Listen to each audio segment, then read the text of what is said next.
Hello বন্ধুরা, good morning. কেমন আছো সবাই? আশা করি সবাই খুব ভালো আছো, আর আমিও ভীষণ ভালো আছি। আর এখন ওয়েদারটা এত সুন্দর, কি বলবো, বৃষ্টি হচ্ছে কয়েকদিন থেকে, আর এত সুন্দর ঠান্ডা ঠান্ডা ওয়েদার। গরমকাল তো একদম চলে গেছে, মনে হচ্ছে শীতকাল চলে এসেছে।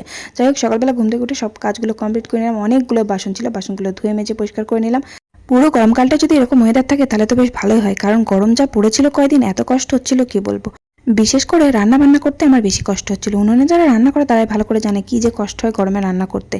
যাই হোক, ঘরের কাজগুলো কমপ্লিট করে নিলাম, ঘর ঝাঁট দিয়ে ঘরগুলো মুছে নিলাম। তারপর এই যে দেখো, দুই ছেলে দুই ঘরে ঘুমায়, দুজনকে ঘুম থেকে তোলাতে তোলাতে আমার দিন খাবার। গুবলু সোনাকে তাও ডাকলে তাড়াতাড়ি উঠে পড়ে। আর বড় ছেলে তখন স্কুল ছুটি আছে, তাই ও অনলাইন ক্লাস করে, তাই ওকে ডেকে ওকে তুলিয়ে দিয়ে আসলাম। আর গুবলু সোনা তাকে ঠুকুস করে দেয়ালে ঠোকা খেয়ে মাথাটা ফুলিয়ে ফেললো সকালবেলায়।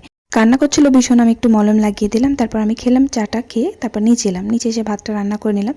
আর আজকে এটা হচ্ছে ছোলার ডাল। ছোলার ডাল ভিজিয়ে রেখেছিলাম কালকে রাত্রে। সকালবেলা বেটে একটু পেঁয়াজ দিয়ে মুচমুচে করে বড়া ভাজলাম, আর কয়েকটা পেঁয়াজ ছাড়া বড়া ভাজলাম, এটা তরকারি করবো বলে। আর সকাল সকাল দেখো কিরকম ঝড় বৃষ্টি শুরু হয়ে গেছে। এত সকালে ঝড় বৃষ্টি হলে ভালো লাগে কাজ করতে। গুবলু সোনা দেখো সারা উঠোন খেলা করে বেড়ায়, বৃষ্টির জন্য বেরোতে পারছে না।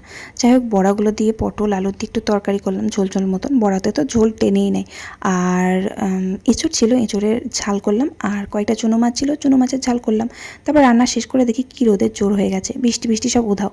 তারপর রান্না বান্না করে ধোয়া মাজা করে ওপরে এলাম। আর অনেকদিন থেকে ভাবছি ঘরে ঝুলগুলো ঝালবো, প্রচন্ড ঝুল হয়েছিল, তো আজকে ঝুলগুলো ঝাড়লাম। তারপর ঘর মুছে স্নান করে খেতে বসলাম। ভিডিওটা ভালো লাগলে লাইক করো, টাটা, বাই বাই।